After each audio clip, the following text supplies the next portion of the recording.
Leo Wong, how are you? I'm good. Thank you very much for inviting me. Well, thank you for coming. I know you came quite the long way, so we definitely appreciate it. Definitely wanted to bring somebody who is a little bit more on the creative side this time. I've had a couple of martial artists, and I definitely like to dabble in a lot of different areas in terms of filmmaking, martial arts. So, yeah, it's good to have you. So, how did you? I don't think a lot of people know you came from Hollywood, right? I was back before I came over here, and now I got this opportunity to come over here, and here I am. What brings you to Dubai? Like, why? In my head, Hollywood is like the place to be. So why come from Hollywood to Dubai? What was about Dubai that was attractive? Well, I had the feeling that I needed to make a change for my life, and doing the Hollywood game, it it wears on you because you think that everything that you're doing here is a struggle to get anything made, and it is, and it's not any easier in Hollywood. Yeah. It's just you're surrounded by a few thousand other people who are doing the exact same thing with the same struggles, and so I had some good successes, but I just had a feeling like it was time to make a change for myself. So then I got this opportunity to come here, and been here since. And now you have brought all of your knowledge from Hollywood, and now you're bringing it here to UAE. I don't think a lot of people know, but for my audience, or for our audience, you are a part of Abu Dhabi. You're a lecturer over in Abu Dhabi, right? Yeah. And you teach a filmmaking course. Yes. And you also do a lot of workshops with N5, and that's how I eventually met you, along with Omar. Yeah, I do the workshops for acting, which I more than happy to do. I've done them in Abu Dhabi and in Dubai and in Sharjah. So what is it? Dubai's filmmaking industry, it's very young. It's very small. Well, it's small in the entire country. How could Dubai like expand its film industry? How could Dubai or the UAE become like the next Bollywood or Hollywood? I feel like it's leaning more towards. Actually, I think they have like a lot of both. I mean, there was a couple like Ryan Reynolds. He filmed his movie, I think, in Abu Dhabi. Yes, I was there for that one. Yeah. Yeah, and there was a couple other films back in the day, a couple years ago. I think Star Wars came to Abu Dhabi out in the desert. So what could what could UAE do to become like a bigger, I guess, become bigger in its film industry, expand it? Yeah, well, it has to come from inside. It has to come from the people here. The people here have to take the initiative to create the shows, to build up the work here. Because if you just sit around and wait for Hollywood or Bollywood to come, you're not going to develop anything here. What's going to end up happening is that you're just waiting for them to come. They'll come by, as they have been.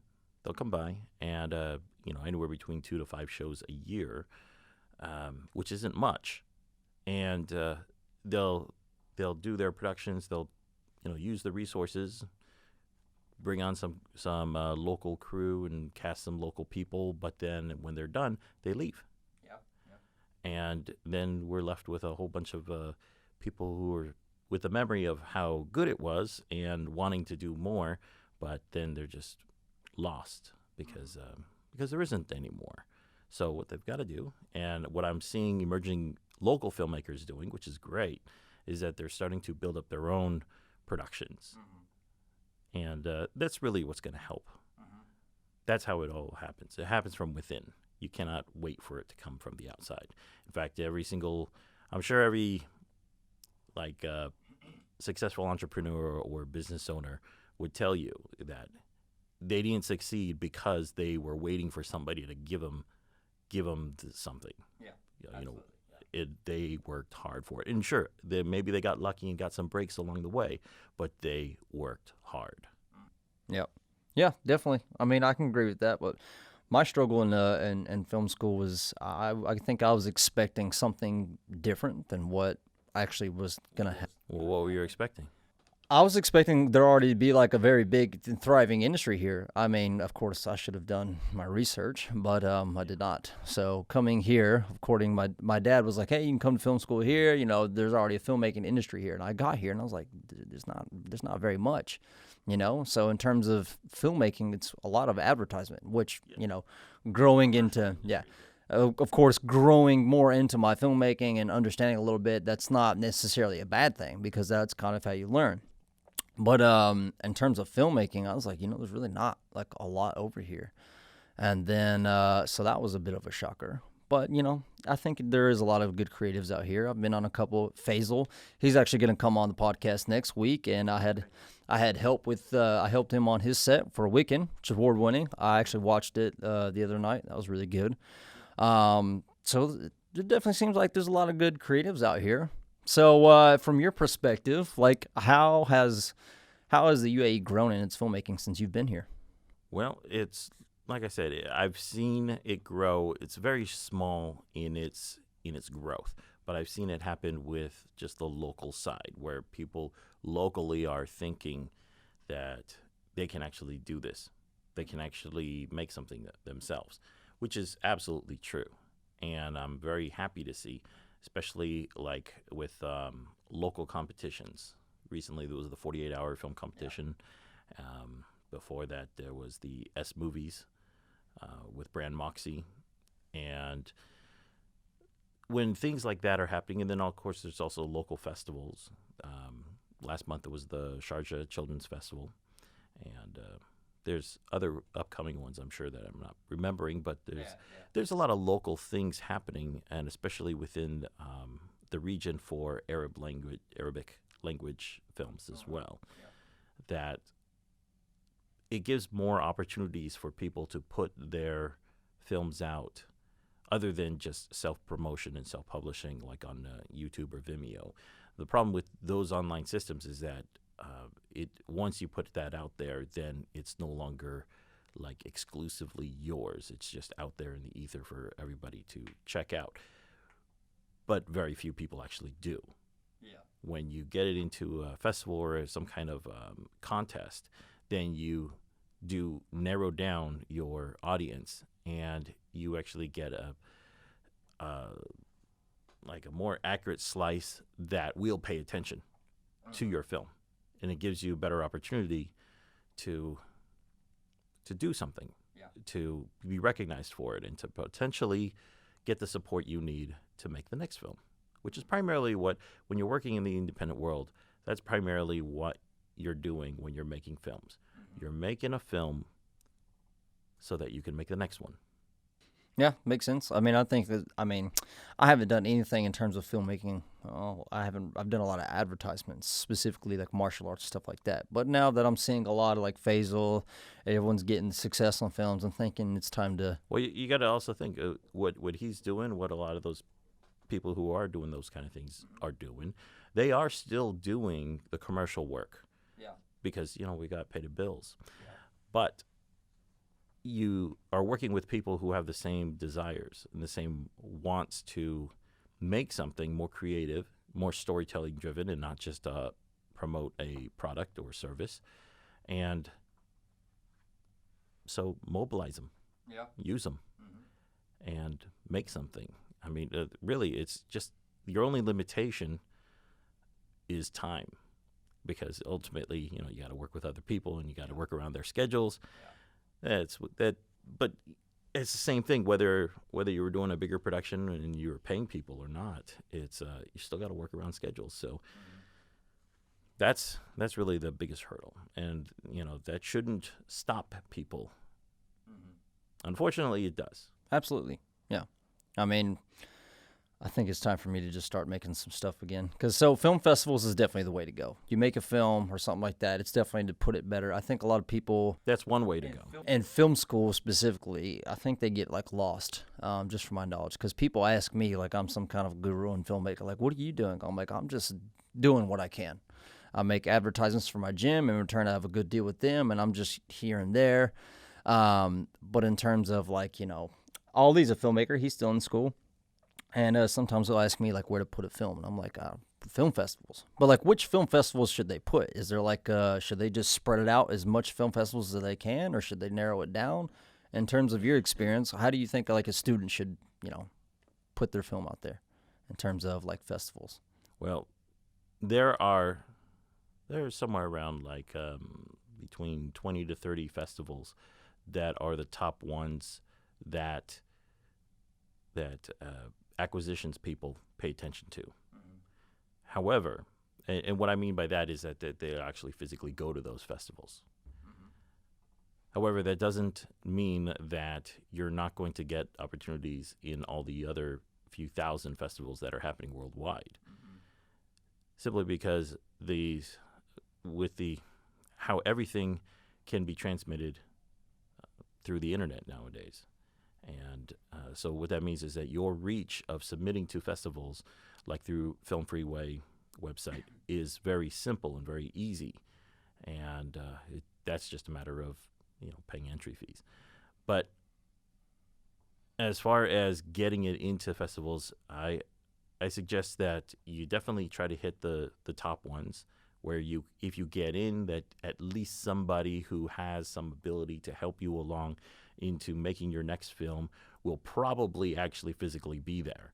And unless there's a better film for them to be watching during your screening time, then they'll be likely watching your film. And that's really what you want. That's that's the goal of going to those festivals, is to get those eyeballs onto your work. Now, as for the other one, well, actually, let me say this. For those ones, first you have to get in, which means that you actually have to have a quality product.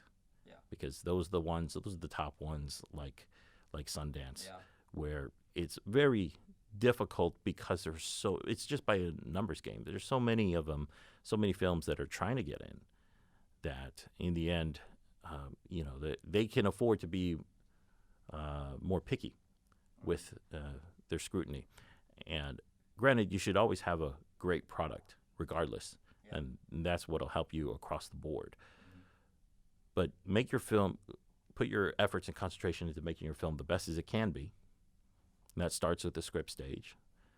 And then when it comes to actually submitting your films, try for the top ones. Maybe you'll get in, maybe you don't. In fact, it's not unheard of to try for each one of those and not get in to any of them. But then also try for all the ancillary ones. Like I said, I completely off of my count, but from what I've heard, from what I've seen, there's somewhere close to around 2,000 film festivals that happen all around the world, all different times. And so there's always something going on. And so it's just a matter of figuring out which ones that you can actually get into. Now, another thing that makes you attractive to a festival, if you have a film, is your ability to actually attend. Because the festivals, they want to bring attention to themselves as well as your films. But they're bringing attention to themselves through your films, through your products. And if they can get the director or producer or stars to show up for the screening of the film, and that film is new, it hasn't been released online, it has not blanketed out everywhere, especially you don't want to see that the film is available on YouTube and it's only got 20 views. You don't want to see that. But if you got a film and you're entering into the festival, you become more attractive to the festival if you can actually attend. And that's definitely something that you should put in your application. Not only the details that they're asking for, and and what you hope that they'll read is that your willingness to go, if you get accepted, of course. But then you also have to, you can't just promise that to every single one. I mean, I guess you could, but then you would just end up being lying, because you can't really go to all of them. That's a lot of film festivals to go to. Yeah, but actually follow it up, and that would really help you get further along with the festival circuit. But then again, there's always two sides to it, and then eventually, if you play in so many festivals, and then eventually, you might get played out. Not only in whether you go or not, but the film just runs the gamut. There's somewhere around and I'm not sure how many would be considered like in number wise of it being played out, but I honestly I really don't know. If you get into one, that's great. If you get into 20, that's still good, But I would say if you're just like playing in 100 festivals, either it's getting towards saturation. Okay. Because there's a specific market that of people who go to the festivals, and especially of those within acquisitions who could do anything to help you, with your films or with your career after the film.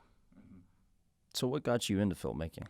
I mean, you know all this stuff. You do a lot of workshops and N5 and things like that. So what attracted you to filmmaking or even the film industry in general? How did you get started? Well, I got started when I knew this was what I wanted to do when I was a kid, when I was little, and I'm thinking I was a toddler, 2, 3, or 4 years old. I was just a kid, and I watched TV, as many kids do. And back in those days of somewhere in the mid-late 70s, there was a commercial on TV that you could see. It was underwater. You could see 2 legs dangling, and then you saw blackness close onto it. Whoops, I'm bumping the mic. Anyways, and then the word Jaws. Yeah. And I thought, that's cool. And so I asked my mom that I wanted to see it. And of course, my mom didn't know what it was. And so she took me to see Jaws. And I remember seeing, I don't remember all of that movie from that time. I've watched it many times since, because it's still considered one of the scariest movies ever made. And I remember seeing like the only character that was similar to me, which was this little boy out on a banana boat, and he gets eaten by a shark. And as he's going down, you see blood the kid's going down, you see blood just squirting up everywhere. And what I remember about that most was that everyone in the entire audience, I don't even know how many people were there. This was my first time in a movie theater. Everybody there, including my mom, was all screaming. They were all screaming. And I was just thinking to myself, this is the coolest thing.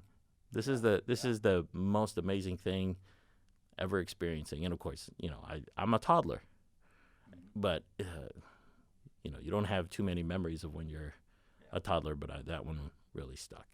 It's just, I don't know what this is. This moving image up on the screen is making everyone scream. And I thought that was just really cool. So that's how I got in. That's how the interest sparked, that I wanted to do something about it. And then just going through life, trying to figure out how to do something about it. Excuse me, how to go step by step and find your way, as everybody else who isn't born into it or isn't raised around it. You seek it out. Yeah. And I always say it's like when you were growing up, or when you were a teenager, there was that one kid who knew everything about a car, or that one kid who knew everything about a sport, and like they could tell you all the different stuff of the history and the statistics, and whether it's cars or sports or whatever it is. None of that was taught in school. None of that is something that you were regularly exposed to, and all of it was something that kid sought out for themselves, because that's really what they were into, what they wanted to do. Same thing can ring true for pretty much anything that you're passionate about. That's pretty much how my interest in film started, except I was very big into superheroes, Marvel, DC, and things like that. So when the first Tobey Maguire showed up as Spider-Man, I was like, how in the world did they do this? I was like, how do you make someone web sling across New York skyscrapers? How do you make these people look like superheroes? Computers. Yeah, It's all computers now. Yeah, I started watching behind the scenes. I was like, how in the world do you do? How do you make? And then I was a big fan of dinosaurs too. Jurassic Park was my shit. I watched it and I was like, how do you make dinosaurs come to life? And then it was like computers, and I was like, well, Jurassic Park actually. I remember when I was, because when I was growing up, my dad would tell me about some movies that he would see in the theater like multiple times. I'm talking about like easily 10 or so times. And to me, I thought that, well, that's weird. Why would you do that? Of course, because in those days there was no time shifting. Which is the old days of VCRs where you could record something. Yeah. There were no rentals. There were no DVDs. There were none of that. And television was live. And so you either watched it live on television or you go to the cinema to watch it. And so if you ever wanted to see something again, which like nowadays, so many people are watching Avengers Endgame again and again and again. It's a good movie. Yes, it's a very good movie. And they're watching it on their phones now, because they just love it and they want to see it again. But in those days, when my dad was a teenager in his early years, that you have to go to the cinema. You have to go there. And, of course, the movies are only playing for a certain amount of time, and then maybe they'll come back again, which often happened. Well, actually, I don't know to what frequency, but I had heard about films getting re-released back in theaters again. And, it's just a matter of popularity, whether the studio stands to make a profit from putting it out again. And if they weren't anticipating a profit, they wouldn't have done it. But it wasn't until Jurassic Park came out, and I was in college at the time. And when I saw Jurassic Park, it was amazing for two things. One was the effects, the digital effects of the dinosaurs. And then it was also, and the other thing was the sound. It was the first film in the digital sound system, what they call DTS, the digital theater sound. And it was a discrete 6-channel mix with, I think it had like 2 subwoofers in the auditorium. So you really felt the rumble. You felt it in your chest of when the T-Rex was walking along. And then even when he's not roaring, he just does this growl, and you could just feel that. And so that combined with the amazing visual effects, it was just mind-blowing. And that summer, I paid to go see that film in the cinema 14 times. I don't blame you.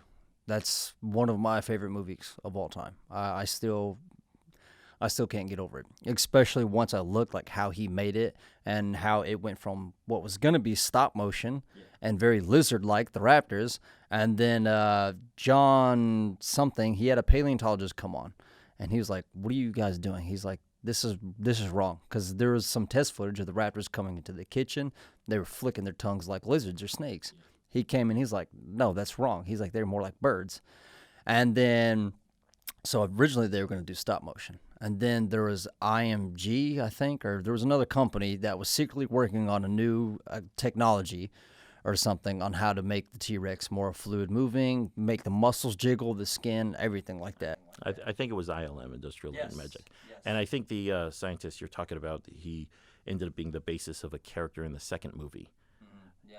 The very scraggly beard, glasses guy, and he gets eaten by a dinosaur too. Yeah, but that's great. And the other great thing about that film was it was a seamless combination of puppetry and computer effects, and that's what a lot of people don't realize is that there were puppets in that movie, puppets of the T-Rex and puppets of the raptors, life size, articulated so they could move around, and they were only to a certain degree able to do certain things, but they were there physically so that the actors could interact with them. And then if you look at like the kitchen scene and break that down, it's hard pressed to see which shot is the kids and a puppet and which shot is the kids and a CG dinosaur. Mm-hmm. You know, actually, the raptor scene, when they first come into the kitchen, when they both enter, if you look closely, the raptor closest to the left side of the wall, left side of the door frame, you can see a hand push the tail of or pull the tail of the raptor, because it was a puppet and it was falling over. So if you rewatch that scene, you can see in the distance a hand, and it pushes the tail down. I was watching YouTube on it. Sorry, the cameras only record for so long, so I have to cut when he tells me to. Anyway, but yeah, so I was watching a lot of. I like to watch how sometimes movies make mistakes. There's a very popular YouTube channel I can, but it's like everything wrong with whatever movie. I don't know, but anyway, yeah, I was watching that scene, but yeah, there was a lot of that went into that movie. And did you see Fallen Kingdom? You saw Fallen Kingdom, Jurassic World: Fallen Kingdom. Yes. Did you like it? I thought it was pretty good. I like the direction they went with that. I'm trying to remember. This was Discovering of the Clones, right? This was the Indoraptor, the clone, the one that was like Indominus. Yeah. But at the end of the movie, like, all the dinosaurs get released out into the public. For what it is, which is it's a monster movie. Yeah. Even though it's you're not dealing with a monster that is like the Predator monster. You're dealing with dinosaurs. But for what it is, it's fun and entertaining. There's plenty of things about it that are completely nonsensical, but they need to be in order for the adventure and the action to play out the way it should. I mean, the way it does on screen, so that it just, it's a suspension of disbelief, which is fine, because that's what happens with a dinosaur movie, no different than if you're doing a superhero movie. It's got to be a suspension of disbelief. As long as that suspension of disbelief is consistent, and builds on its own origin, which is all builds on Jurassic Park, and then you just keep on, and these dinosaurs were engineered, and so then these new ones that they're experimenting with to try to make the perfect, killing weapon, and so they can sell them. That it was fun entertainment. And I did enjoy it. Yes. Yeah, I think there was a lot of. Actually, me and my girlfriend went and see it, but she didn't like it. But I like those movies. I like the suspension of disbelief, and I like the whole. I did a lot. I had to do a study back when I was in film school, which is not too long ago, about cinema history and how everything from creature features like Godzilla and stuff like that came to be. And actually, Godzilla is quite interesting, since the U.S. dropped the bomb on Japan. Godzilla was a representation of Japan's failure. It was like a failure as like a country, as a representation of that, I guess, guilt of some sort. I can't exactly remember, but I think all these creature features are starting to come back into play. You got Jurassic World now. We got number 3 coming out. There's actually a short film just released on YouTube, and we got Godzilla coming back out. We got King Kong back. I actually didn't like the new King Kong. I thought Peter Jackson's was a lot better. But what's your favorite type of film genre? I don't think I have a favorite type. I like just something that's purely entertaining. Mm-hmm. And it doesn't mean that it's devoid of social substance or message or meaning. It just means it's entertaining. And I've always said, I remember when I was in film school way back in the day, everyone was going around saying what they want to do. And a lot of people of that age, they're all talking about that they want to be a drive for social change. They want to change the world. They want to save the world, all those kind of things. And those are lofty goals. When it came my turn, I stood up and I said, I just want to make entertainment. I just want to be fun. Yeah. And I said that, look, if you want to change society or if you want to save the world, that's fine. Just don't be boring doing it. Yeah. Don't be boring. Just be entertaining. Mm-hmm. And I became a pariah because people didn't like that. People, there were my people at schools or at my school, and I'm sure sentiment exudes out into many schools that they did, or at least not the schools. I'm talking about the students themselves. They didn't like that in the sense that I'm just like was gunning for popcorn entertainment as opposed to trying to make some grand statement. But it's because of what influenced me from the very beginning. I never once grew up and then suddenly realized that, oh, wow, the mass reach of media and of movies is a way that I can push my message. I never once thought that. I always thought from the very beginning that this is fun. This is fun, and it's fun for a mass audience. But again, even from those times on, I didn't fathom that millions of people were watching Jaws. I just thought, just a whole bunch of people that are in the room with me right now. But that still was fun. So, in your opinion, when someone is to make a film, do you think I guess that's not really a good question. I was going to say, because I have a buddy, Omar, you know him, he's in California, and he usually comes to me with a question about his film, about the plot premise or what it's supposed to mean. And in my opinion, when I watch a movie, I think it's always best if I can take something away from it, if I can connect with the movie emotionally or on some sort of a level. To me, that's always a good movie. Well, that's definitely part of what makes it fun. Yeah. So you have to engage your audience. So I'm telling him, like, it's best to find something that you might want to say in the film, or representation of you, or how you feel about something. So in your opinion, if you're giving advice to filmmakers, do you think they should always incorporate, like, maybe some sort of subliminal message in there, or how should someone approach, making a film and giving it some sort of a meaning? You can do that, but that should not be the point of doing it. You can put in a message. You can put in something that is overarching or some whatever your goals that you want to achieve, or the message that you want to get out. You can do that, but don't make that message be the entire reason for the film. And I've seen this many times, where, especially with films about some kind of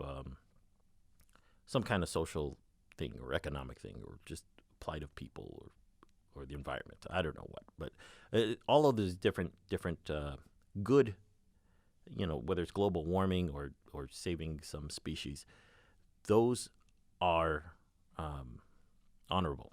Mm-hmm. Yeah. But don't get lost in that, thinking that because you're conveying it through a film, through a movie, that people aren't still expecting it to be a movie, a complete story that they understand, that affects them, and that they can ride along with you, the filmmaker, and your message from the beginning to the middle to the end. And what I'm saying is that I've seen films where, having these goals of the messaging, they get to the point of the message, maybe drill in the point a few times, and then drop the mic, I'm outie. And it was like, wait, when are you going to resolve the story? Okay. Too much message behind it, and it's just like over. No, you can have all the message you want. I'm saying don't stop at the message. Actually finish the story. Make the film. Okay, so don't just make your point. Flesh it out more. Make your point, but make it to be an integral part of the story that you're telling, of the story of your characters, of this compelling story of characters that people relate to. Make your message part of that.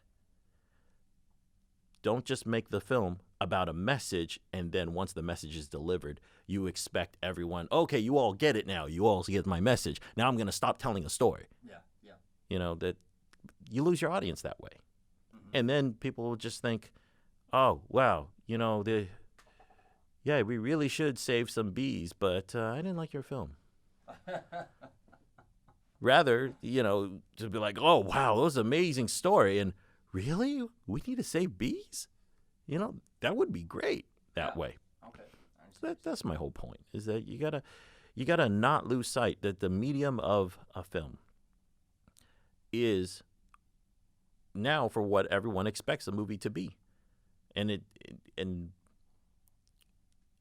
be fun and entertaining along the way. But just the same way as the message is not the only point, it's just also the entertainment's not the only point either, because there's plenty of films that are just like stupid and ridiculous and laugh out loud comedy slapstick and just dumb. But I love those movies. yeah, but you watch them, but you're not watching them. You're fully aware at the time that you're watching them that it's not a complete story. Yeah.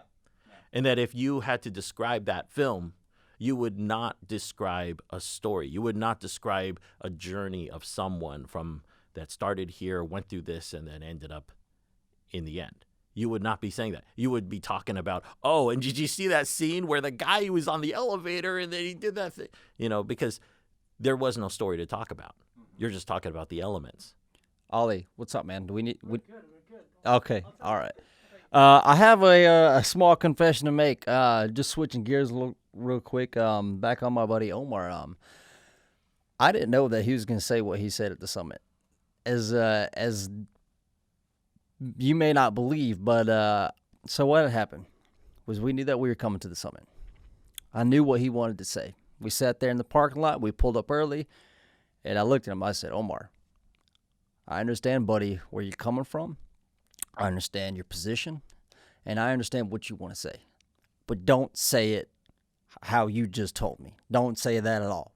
You can say it, but mix it up a little bit to where you don't have to use those specific words, because you're in a different place than America.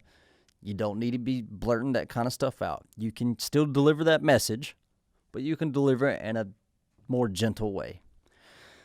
Usually when I give him advice, it's that conflict of what he wants to do versus what I told him.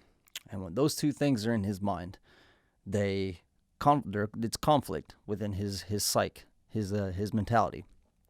So we get into the summit. We're around a bunch of people. We're having a good time, cracking jokes, as usual. And we know that you're there.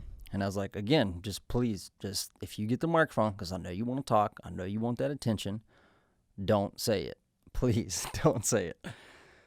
So when the microphone's going around at the end of everything, everyone's got to say, he's getting a little frustrated because he hasn't gotten the microphone just yet. He's sitting there getting really kind of pissed off. And I'm just sitting there. I'm like, in my head, I'm like, please, just don't say it. Then he finally gets the microphone. And for a good second there, he was doing good. And then he started to get caught up on his words. And then that created some more frustration in his mind, and that just built upon the frustration that was already there. So he started to turn red, and I was like, oh no, it's coming. And then he finally said it, and that was probably the most embarrassing moment that I've ever had with him. And I just felt like a raisin. I just dried up in my seat. I was so embarrassed next to him. And to make it worse, what does he do? As soon as you come and whisper behind his beer, hey man, you're not in the right place to be talking about that stuff. What does this man do? He looks back at you, and he's like, well, when is the best time to do it then, Leo? And I was like, you got to add insult to injury, dude. My favorite part after that whole thing was when he got called outside by you and that other guy. That was the best part for me, because I was finally got that revenge from him. But back on my point, I didn't know that he was going to say that. I didn't know he was going to say that until it was said. And I know that you came up to me, and I remember your almost specific words. I'm paraphrasing a little bit, but you said I pretty much held a grenade in my hand and I let it blow up, if I remember correctly. And that was completely unintentional. Yes. I don't remember the analogy exactly, but I speak in a lot of analogies. Yeah. And okay, we're back. All right. We're back from break, ladies and gentlemen. And we were talking about the summit and how. Yeah. Okay. So when actually I believe that, I don't remember specifically saying that to you about holding a grenade, but it makes sense to the kind of analogies that I speak about. And I'll tell you the reason why I probably said that, the reason why I felt that way, was because when the mic got passed to him, before he even said anything, I saw, because you're sitting right next to him, I saw your reaction. And your reaction was already that this is bad. It was already a look of dread. And yes, you were trying to physically hide yourself. You were just I cowered away from that moment. I wish I could have just disappeared. So it was unfortunate. But I will say this for Omar, and I'm sure he'll probably see this podcast. He's aware that I was going to talk about this. But I will say this, is that I understand where he's coming from. Excuse me. Whew. That's what happens when you drink a lot of soda. Anyways, that and fat. So I understand where he's coming from, not in the sense that of what he said and his impetus, the reasons of those things, but in the sense that he's young. Yeah. He's young and impulsive, and I was the same way. I said a lot of things in my time that I regretted later, and some things that I should have, bit my tongue, because as your parents are always teaching you to, if you don't have something nice to say, then don't say anything at all. And sometimes that is absolutely true, and especially in some social situations, it should be. And it doesn't mean that your feelings are invalid. It just means that there's a time and a place and a proper way to vent these things. Yeah. So, I agree. So I understand his urge to speak out, and I don't blame him for that. I blame him for the context and the way he did it. But in the end, hopefully, yes, it was embarrassing for you. It was embarrassing for me and for all the people involved, and especially the locals that were there in attendance as well. Granted, we are guests in this country, in their country, and as much as we make a home for ourselves here, and as wonderful and as accommodating it has been, and the great opportunities that are here, we are still our guests. And the bottom line is, this country is not America. And what he did was, by making direct comparisons to things he can do in America and why can't he do them here, Yes. you can't do them here because this is not America. I mean, that's the bottom line. And we can't treat two countries separate, two completely separate countries that are literally on the opposite sides of the globe. Can't treat them the same. You know what? I'm not going to come to your house and say, because you invited me over your house, now I get to do what I do normally in my house. That you're in somebody else's house. That's the bottom line. Is being respectful about that, and hopefully, and I'm sure that he learned from that egregious error. That hopefully that he carries that with him. That now that he is in America, and he feels more of the freedom that he creatively, what's that word? But anyways, that now that he is over there, that he still hopefully carries with him the lesson that he learned, that you can't just impetuously blurt out everything. Yeah. Yeah. Yeah. Hopefully. I don't know. I haven't caught up. I've talked to him every now and then, but I haven't caught up with him in person. Some stuff. Yeah, he's shooting some stuff, with I don't know, is he in school or? Yeah, he's doing his master's at New York Film Academy. Okay. So he's pursuing what he wants to do. Doing some stuff, and so that's cool. I hope that he works on his storytelling. I've seen the work that he's done, and as it's progressed, and I've actually seen the progression of his cinematography and staging and things like that. But the one thing that still stays, that needs to continue to evolve and improve, is his actual storytelling. Yes, I know what you're talking about. I actually gave him a recommendation. Rob Zombie's a very good filmmaker, and Rob Zombie's very known for those more dark horror, gritty type of films with, the language and everything like that. Nothing wrong with that. Nothing wrong with the kind of content that he wants to make. Me and him have had plenty of discussions. We always have discussions on the content. He's always coming to me like, hey, from your opinion, based on what you've seen from my films, am I doing something wrong? What am I doing? Because he apparently is getting like a lot of crap for it. But he did say that a lot of the people that are in his master's or in his class haven't been filmmakers previously to that. They have done something else in another field, and now they're doing their masters in filmmaking. So I was like, well, I don't think that you're doing anything wrong. None of these concepts or situations, they're not shy from filmmaking. They exist within filmmaking, and they serve a purpose. But that's the point. I tell him it has to serve a purpose. Otherwise, it's just there because you want a reaction.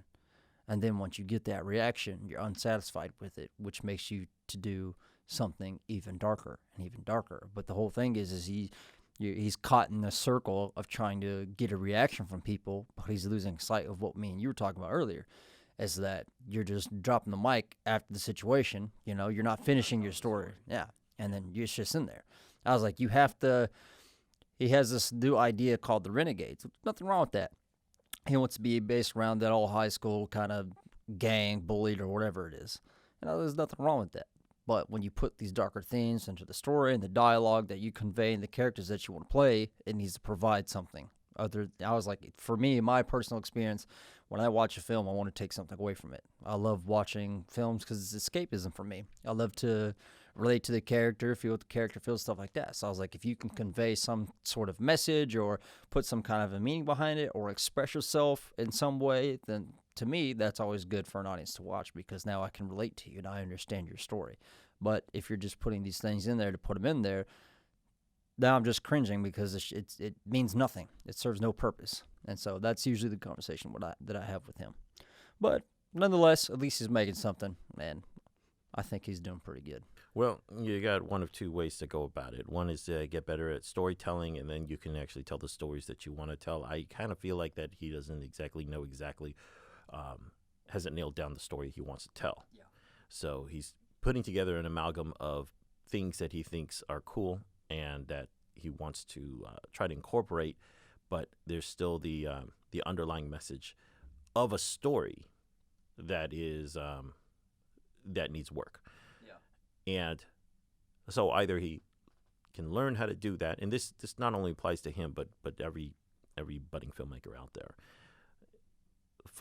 Figure out how to tell a story, and then by all means tell it your way, your clever way, your way with as much subtlety or extremity that you want, but it's a complete story.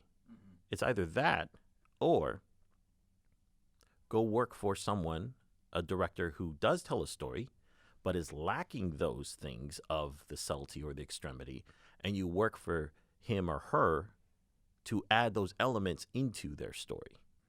Okay. Makes sense. Okay.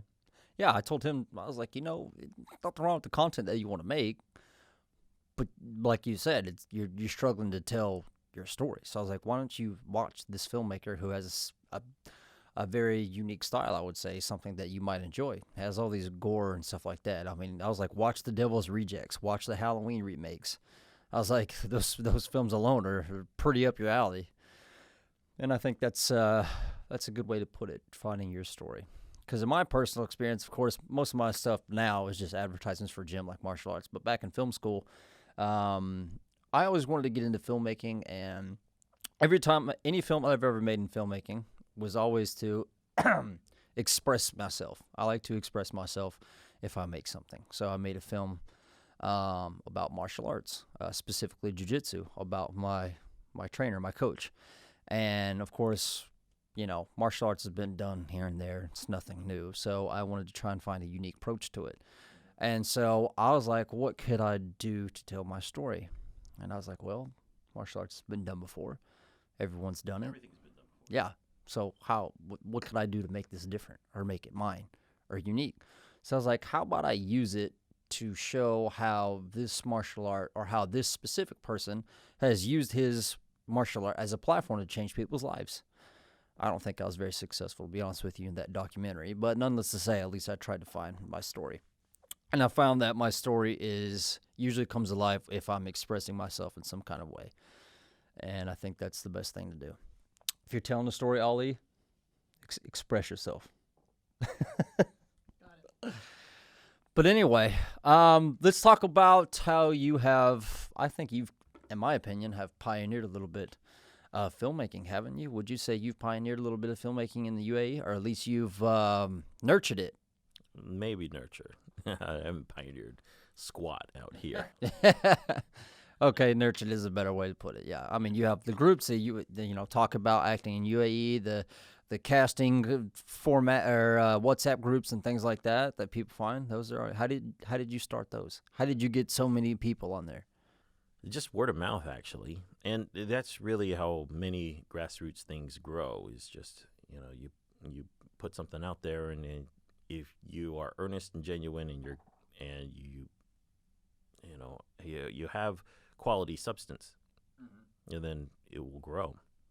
I've been lucky, just lucky that it's grown. When I first got out here, first thing I did was I checked out what's the acting scene, because I was brought out here to teach filmmaking. How am I going to do that if there are no actors? Yeah. That's my analogy is that if I was brought out to teach painting, I would be a very irresponsible teacher by not giving them paintbrushes. Yeah. Okay. So they need the tools. They need the actors. So I checked for what's going on with the acting scene in UAE, and there wasn't any. It was very difficult for me to find anything.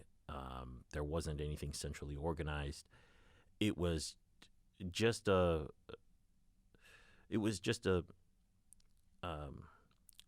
few agencies, and but mostly into modeling and commercial print work, things like that, and that they all are monetarily driven, that's what they are. They're businesses. They're an agency. They exist to make money, and in order to get to any of those people, is that you had to have money. And a lot of the budding independents and student filmmakers, they don't have the money. So I figured there had to be another way. So what I did was I started to do some workshops, free workshops, inviting people over to learn acting, because I know that's out there. I know there's lots of people here who've come from their other countries, from their previous homes, and they've done this stuff before. They've pursued it to a certain degree. They've enjoyed it. Majority of them are here because they got an opportunity for a job, a job that would help themselves and their families, and so they took it. They bothered to come out here, and they've accepted that this is what they're doing. But that desire and the passion within them to perform has not gone away. It's still there, and it's just predominantly dormant for many of them, just because that they don't feel like the opportunities are here, or at least the times that they had opportunities, it was back in their home countries. But so since we need actors, then I decided that what better way than to just get these people who have these desires. So that's when I developed the workshops, and from there started to amalgam people into a website, and actually the first incarnation of the website was one that I built myself, and it was terrible. It was just bad, because I'm not a coder. I'm not a programmer at all, and it didn't work, but I learned a lot from it.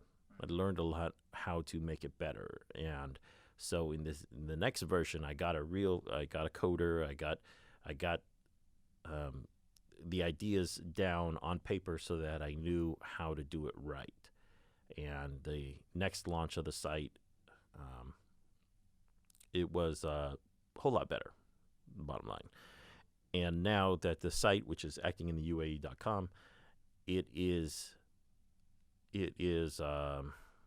we're getting close to 2 years now, and there's over 2,000 people on it, and it's expanded. It's not just for acting, but it is also for crew positions, for writers and cinematographers, makeup artists, things like that.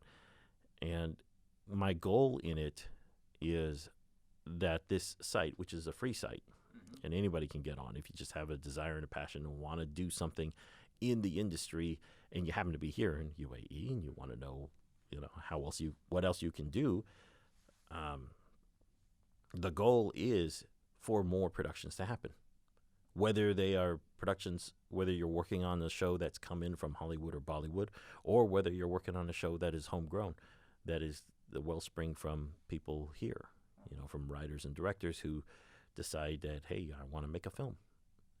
And that's the bottom line. That, like I said, it's got to come from within, and that's what the website exists for, is to help all of those people, and it's all free. Yeah, that's good. Well, I know that you got a meeting here pretty soon, so so it's actingatUAE.com. Yes. Yep, it's completely free. People just go there, sign up. They want to be in the industry. How do they get onto the groups? They have to sign up on the website, right? Yeah. And then they can get onto the group. I mean, look, it's a free website, and I don't think I'm asking too much when I ask people that if they want to be part of the WhatsApp groups, get on the website. Yeah. And I've only had backlash from maybe 3 people about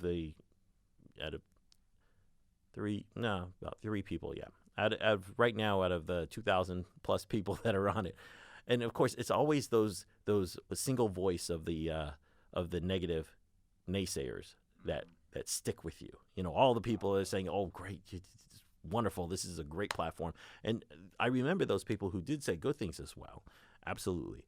But you still remember those 3 voices that said bad things about it.